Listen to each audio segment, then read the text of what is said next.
ഞങ്ങൾക്ക് ഈ വിഷയത്തിൽ യാതൊരു ധൈര്യക്കുറവുമില്ല. ഞങ്ങളിങ്ങനെ അത് കണ്ടുകൊണ്ടിരിക്കുകയല്ലേ.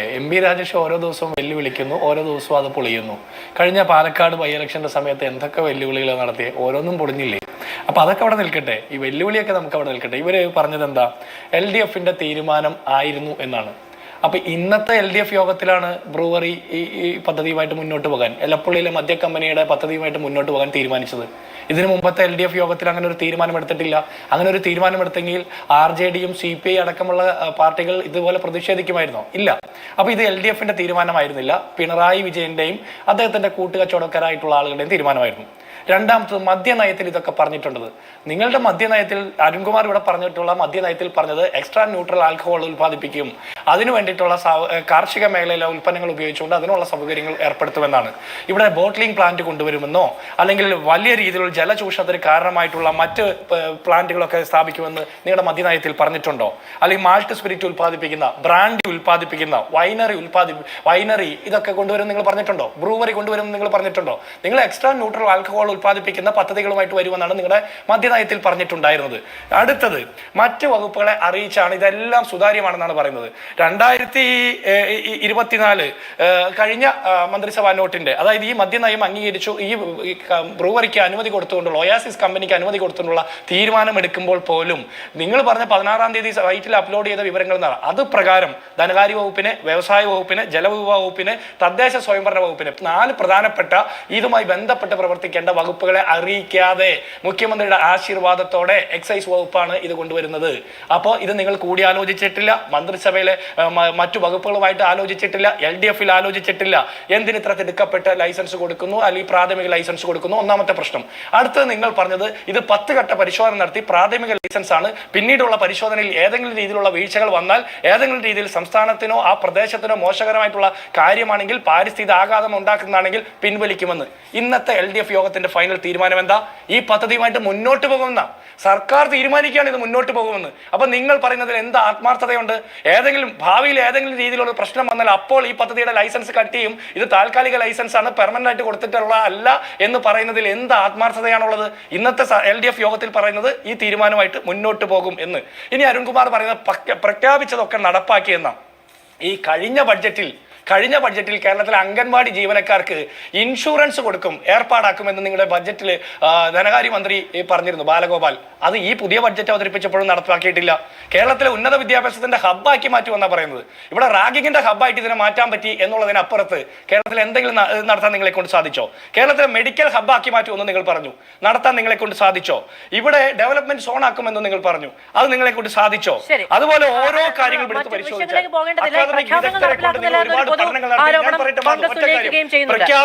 പ്രഖ്യാപിച്ച കാര്യങ്ങളൊക്കെ നടപ്പാക്കും എന്നാണ് ഇവർ പറഞ്ഞത്. ഒറ്റ കാര്യം പറഞ്ഞ് അവസാനിപ്പിക്കാം, അത് ഒറ്റ കാര്യമുള്ളൂ. പ്രഖ്യാപിച്ചതൊക്കെ നടപ്പാക്കുമെന്ന് പറഞ്ഞ സർക്കാർ, ഇവരുടെ പ്രയോറിറ്റി ഏതാണ്? ഇവർ നടപ്പാക്കുന്ന പദ്ധതികളുടെ പ്രയോറിറ്റി കൊള്ളയടിക്കാൻ വേണ്ടിയിട്ടുള്ള പരിപാടിയാണ്. കിഫ്ബിയിൽ റോഡുകളിൽ ടോൾ കൊണ്ടുവരും, അടുത്തത് മദ്യ കമ്പനിക്ക് ലൈസൻസ് കൊടുക്കും, അവിടുന്ന് പണം പിരിക്കും. അങ്ങനെയുള്ള പദ്ധതികളാണ് ഇവർ നടപ്പാക്കാൻ പോകുന്നത്. സാധാരണക്കാർക്ക് ഏറ്റവും അടിയന്തരമായിട്ടുള്ള ഒരു നടപടിയും സ്വീകരിക്കാൻ ഇവർ തയ്യാറല്ല.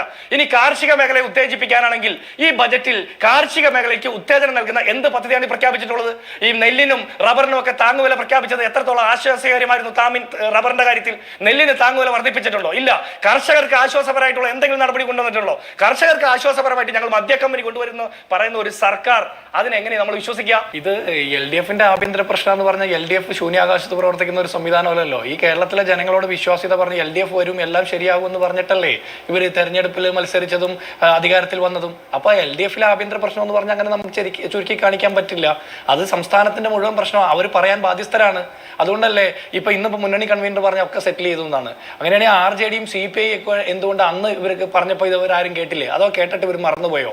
ഇത് LDF നേതാക്കന്മാർക്ക് അൽഷിമേഴ്സ് ഉണ്ടോ? അങ്ങനെയൊന്നല്ലല്ലോ. അപ്പൊ മുൻപ് മുന്നണിയിൽ ഇത്തരം കാര്യങ്ങൾ ചർച്ച ചെയ്തിട്ടില്ല. മന്ത്രിസഭയിൽ ഇത് വന്നപ്പോൾ മറ്റ് പ്രധാനപ്പെട്ട 4 വകുപ്പുകളുമായിട്ട് കൂടി ആലോചിച്ചിട്ടില്ല. ഇതൊക്കെ നമ്മുടെ മുമ്പിലുള്ള തെളിവുകളാണ്.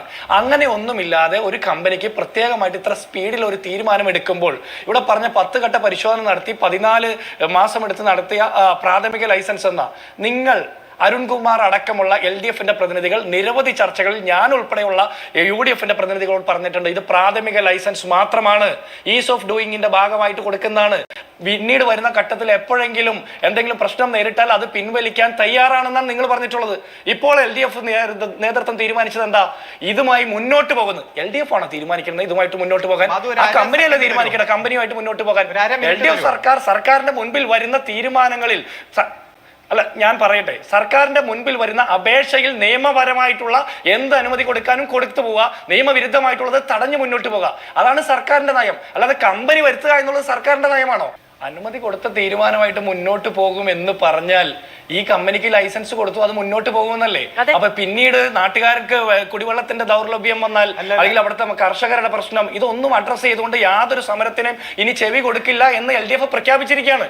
എലപ്പള്ളി പഞ്ചായത്തിലെ നാട്ടുകാർ വിചാരിക്കണം, LDF കേരളത്തിലെ ഈ മുന്നണി തീരുമാനിച്ചിരിക്കുന്നു, ഈ സർക്കാർ തീരുമാനിച്ചിരിക്കുന്നു, നാളെ നിങ്ങൾ സമരം ചെയ്താൽ നിങ്ങൾ കർഷകരുടെ കുടിവെള്ളം കിട്ടാത്ത ആളുകളുടെ വിലാപങ്ങൾക്ക് ഈ സർക്കാർ ചെവി കൊടുക്കാൻ പോകുന്നില്ല.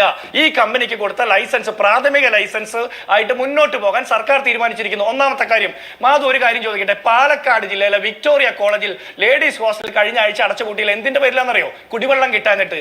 ഒരു കോളേജിലെ മികവിന്റെ കേന്ദ്രമാക്കുന്ന ഉന്നത വിദ്യാഭ്യാസ രംഗത്ത് ഒരു സർക്കാർ കലാലയത്തിലെ വനിതാ ഹോസ്റ്റലിൽ വെള്ളമില്ലാതെ അടച്ചുപൂട്ടുന്ന ഒരു സാഹചര്യത്തിൽ മദ്യ കമ്പനിക്ക് വാട്ടർ അതോറിറ്റി വഴി വെള്ളം കൊടുക്കുമെന്ന് പറയുമ്പോൾ ഈ സർക്കാരിന്റെ പ്രയോറിറ്റി എന്താ? അതുകൂടി ഇവിടെ ചർച്ച ചെയ്യണ്ടേ? അതുകൂടെ നമുക്ക് ചർച്ച ചെയ്യണ്ടേ? പാലക്കാട് ജില്ലയിൽ ഇങ്ങനെ ഒരു കമ്പനി വരുമ്പോൾ അത് കമ്പനിക്ക് വേണ്ടിയിട്ട് PR വർക്ക് നടത്തുന്നത് എക്സൈസ് വകുപ്പ് മന്ത്രിയാ. ഇപ്പൊ നേരത്തെ ഇവിടെ പറഞ്ഞല്ലോ, അഹല്യ ക്യാമ്പസിൽ പോയി പത്രക്കാരെ വിളിച്ചുകൂട്ടി പ്രചരണം നടത്തുന്നു. അത് മന്ത്രി ചെയ്യേണ്ട പണിയാണോ? അത് ഓയാസിസ് കമ്പനിയുടെ PR ചെയ്യേണ്ടതാണ് അല്ലേ? അവരല്ലേ ചെയ്യേണ്ടത് ആ പണി? അത് മന്ത്രിയാണ് ചെയ്യേണ്ടത്. അതിനാണ് നമ്മൾ എക്സൈസ് വകുപ്പ് മന്ത്രിക്ക് ശമ്പളം കൊടുക്കുന്നത്. എക്സൈസ് വകുപ്പ് മന്ത്രിക്ക് ശമ്പളം കൊടുക്കുന്നത് ഇവിടുത്തെ എക്സൈസ് നയങ്ങൾ തീരുമാനിക്കാൻ, എക്സൈസ് വകുപ്പിന്റെ മുമ്പിൽ വരുന്ന ഫയലുകൾ പരിശോധിച്ച് നീതിപൂർവകമായ തീരുമാനമെടുക്കാൻ, അല്ലാതെ മദ്യ കമ്പനിക്ക് വേണ്ടിയിട്ട് PR പണിയെടുക്കാനല്ല. അല്ല, ഞാൻ പൂർത്തിയാക്കാം മാധു. ഇപ്പൊ അരുൺകുമാർ പറഞ്ഞ വിഷയത്തിൽ പറയാം, 3 ലക്ഷത്തി എത്രയോ കാര്യങ്ങൾ പറഞ്ഞല്ലോ, എത്രയോ ആയിരക്കണക്കിന്, 3 ലക്ഷത്തിന് മേലെ എത്രയോ ആയിരങ്ങളും കൂടി വന്നു. കഴിഞ്ഞ ദിവസം വരെ 3 ലക്ഷമായിരുന്നു. ആയിക്കോട്ടെ, 3 ലക്ഷം സംരംഭങ്ങൾ കേരളത്തിൽ വന്നിരുന്നെങ്കിൽ അവിടെയൊക്കെ തൊഴിലെടുക്കുന്നുണ്ടാവല്ലോ. സംരംഭം തുടങ്ങുന്ന ആൾ അത് കൂട്ടിയിട്ട് വീട്ടിൽ പോകുമല്ലോ. അവിടെ തൊഴിലെടുക്കുന്ന ആളുകൾ, എത്ര ആളുകൾക്ക് ആ സംരംഭങ്ങളിൽ തൊഴിൽ കിട്ടി? എത്ര കോടി രൂപ കേരളത്തിന്റെ ഇക്കോണമിയിൽ ഇത് ട്രാൻസ്ഫർ ചെയ്യപ്പെട്ടു? എത്ര സാമ്പത്തിക ക്രയവിക്രയം നടന്നു?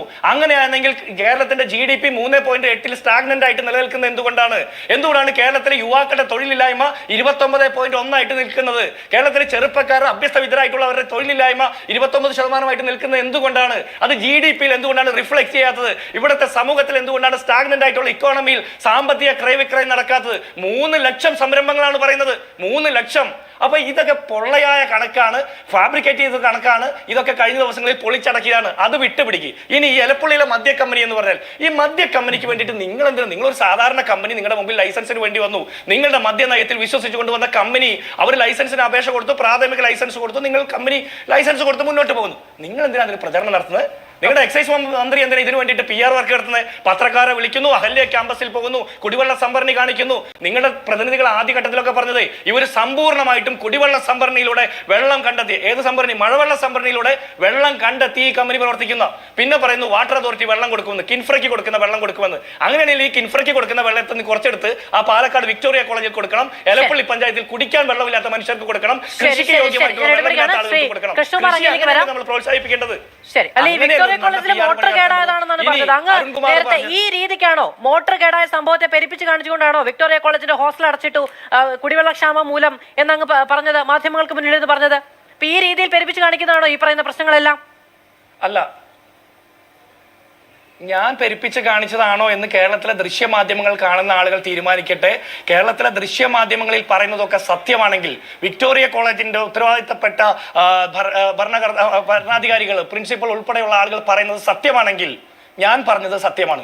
അരുൺകുമാർ പറഞ്ഞത് പച്ചക്കള്ളമാണ്. ഒരു മോട്ടോർ കേടായതിന്റെ പേരിലാണ് അരുൺകുമാറെ ഒരു ഹോസ്റ്റൽ അടച്ചിടുന്നത്, ഒരു സർക്കാർ കലാലയത്തിലെ ഹോസ്റ്റൽ അടച്ചിടുന്നത്. മോട്ടോർ കേടായത് നന്നാക്കി കൊടുക്കുന്നത് വാട്ടർ അതോറിറ്റിയുടെ പണിയാണോ? മോട്ടോർ കേടായത് നന്നാക്കാൻ വേണ്ടിയിട്ടാണോ വാട്ടർ അതോറിറ്റിയുമായിട്ട് ചർച്ച നടത്തുന്നത്? നാണമില്ല ഇത്തരം വാദങ്ങളൊക്കെ പറയാൻ. ഞാനത് വിടുകയാണ്. അത് അരുൺകുമാറിന്റെ നിലവാരത്തിനനുസരിച്ച് നിൽക്കട്ടെ. ഞാൻ അവിടെ വിട്ടാണ്. പിന്നെ വ്യാജ ആരോപണങ്ങളുമായിട്ട് അല്ല, അല്ല അങ്ങനെയല്ലല്ലോ താങ്കൾ പറഞ്ഞ ഇടപെടല്. ഞാൻ പൂർത്തിയാക്കട്ടെ.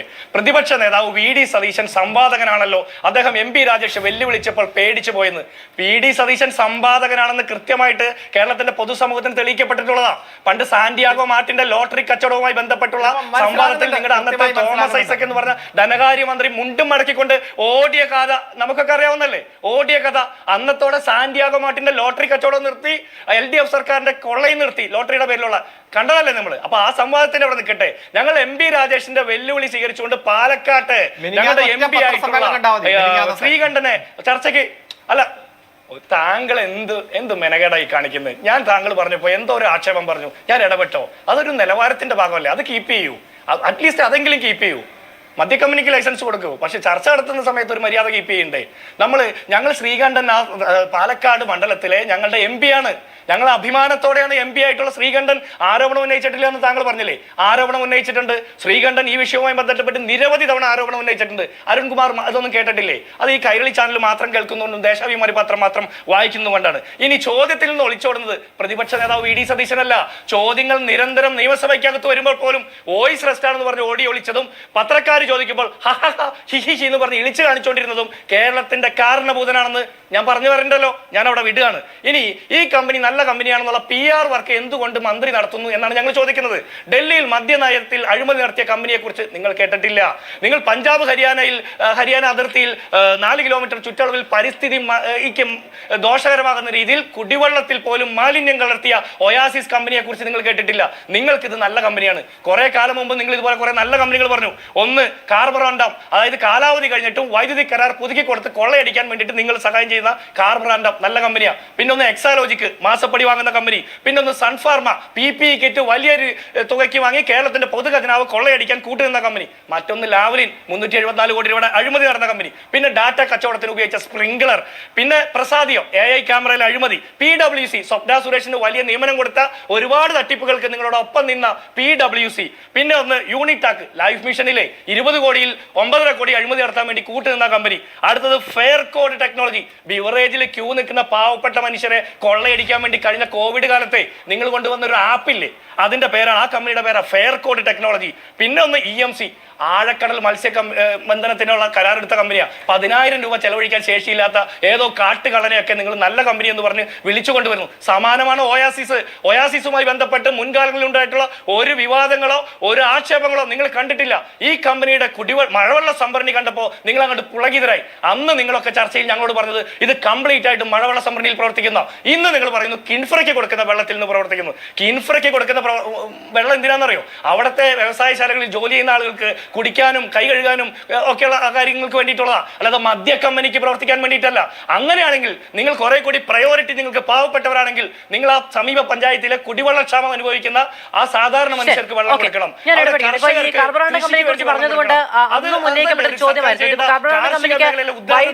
നമ്മൾ വലിയ ഇളവിൽ കൊടുത്തില്ല എങ്കിൽ അവർ ഈ സംസ്ഥാനത്ത് നിന്ന് തിരിച്ചു പോകും എന്നൊരു ഭീഷണി അടക്കം മുന്നോട്ട് വെക്കുകയുണ്ടായി അടുത്ത കാലത്ത് എന്ന് കേട്ടു. അപ്പോൾ ആജീവനാന്ത കാലം ഈ കമ്പനി പ്രവർത്തിക്കുന്നിടത്തോളം കാലം നമ്മുടെ പൊതു സ്വത്ത് നമ്മൾ ആ കമ്പനിക്ക് വേണ്ടി വിനിയോഗിക്കുകയാണെങ്കിൽ മാത്രമേ നമുക്ക് ഇവിടെ വ്യവസായങ്ങൾ പിടിച്ചു നിർത്താൻ കഴിയുകയുള്ളൂ എന്ന നിലയ്ക്ക്. അതുപോലെ തന്നെ ഇപ്പോൾ തുടക്കത്തിൽ നമ്മൾ വാട്ടർ അതോറിറ്റിയിൽ നിന്ന് വെള്ളം കൊടുക്കുകയോ അല്ലെങ്കിൽ കിൻഫ്രയിൽ നിന്ന് വെള്ളം കൊടുക്കുകയോ ഒക്കെ ചെയ്തിട്ടുണ്ടെങ്കിൽ ഇത് തുടർച്ചയാണ്. അപ്പോൾ ഒരു കമ്പനിക്ക് മാത്രമായി എങ്ങനെ അങ്ങനെ കൊടുക്കും?